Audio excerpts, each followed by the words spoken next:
You watching this on your smartphone? This episode might be a little bummer. In the third episode of Captain Planet, we saw Hoggish Gridley strip mine for rubies. So I was thinking about what's a good topic to connect that to in 2025. So I'm going to cover conflict minerals. These are typically precious and rare metals found in conflict zones. There's a huge problem with this in the Democratic Republic of Congo, and I'll take a deeper dive on that on another day. We'll talk about it at a high level in this episode, but it really needs a lot of time dedicated to it. So today we're just going to focus on Conflict Minerals 101. So as I mentioned, conflict minerals can be from all over the world.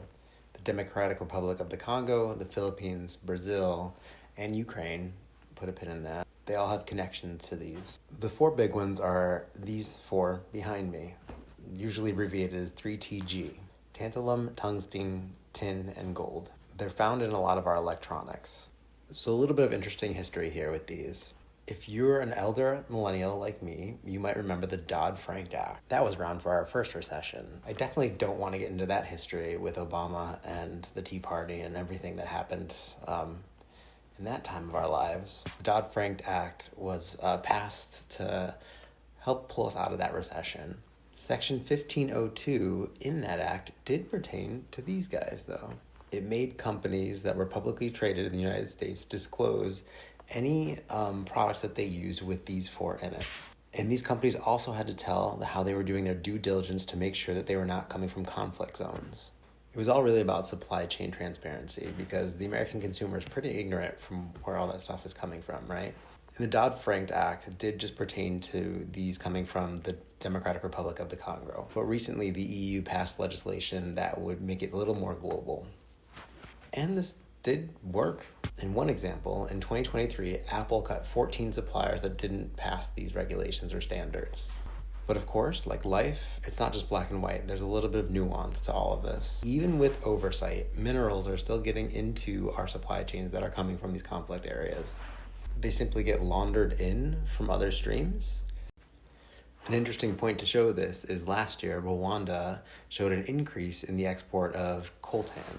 Coltan contains tantalum. At the same time, the Congo showed a decrease in that export. The connection here is that coltan in the Congo that would be classified as a conflict mineral, which is simply being shipped over borders and then marked clean in Rwanda. Congo's finance minister even said last year that it lost $1 billion of revenue from the minerals that leave illegally from the Congo. And that's really the nuance, right? Legitimate mines that create economic development for impoverished people should be fostered. So just a clear ban on imports from the Congo would hurt that country. But this also starts to wade into some tricky geopolitical territory. One last interesting piece about the Dodd-Frank Act here is that in 2017, somebody during their first term of presidency wanted to get rid of the 1502 rule. Luckily that didn't happen. Congress didn't let it happen. But the SEC that's in charge of enforcing that decided that they wouldn't do that anymore because they said it costs companies too much to have third-party vendors and verifiers go out and audit these suppliers, which, yes, there is a cost, but the SEC at that time said it would cost a couple $1 billion. An independent auditor, on the other hand, said it was actually 75% of that. That wasn't the true cost. Corporations kept publicly disclosing anyway because they knew it was the right thing to do. So let's go back a few weeks when the U.S. and Ukraine made a deal over mineral rights in the Ukraine. One point of this deal was that the U.S. would continue to fund the Ukraine militarily if they had access to mineral deposits in the Ukraine, which there are a lot of. The Ukraine is one of the most mineral-rich countries of Europe. It's one reason why Russia wants it so badly. But this feels like old school imperialism and old school colonialism. Expert political analysts are warning that, a deal like this could be struck very similarly with Africa. And here's the thing, right? We are all in this global crisis, not just with the climate, but with society, with poverty, with everything, because we have built these systems off of colonialism and imperialism and extraction. So continuing to uphold these systems through politics or acts like this isn't really something that's going to help solve the overall problem.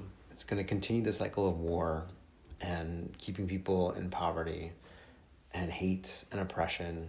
So it's really on us as consumers to think about the choices that we're making. Do we really need the most updated iPhone? I know it's hard for a lot of people, but we've just been brought up in this culture, and it's going to need a huge change on all of us. We really need to stop creating that demand. Ethicalconsumer.org is a really great resource. You can search their huge database of 40,000 products and see how they score on their ethical standards. For everything from cars to deodorant. We just need to be a little bit smarter about what we buy. And remember, until then, always yours.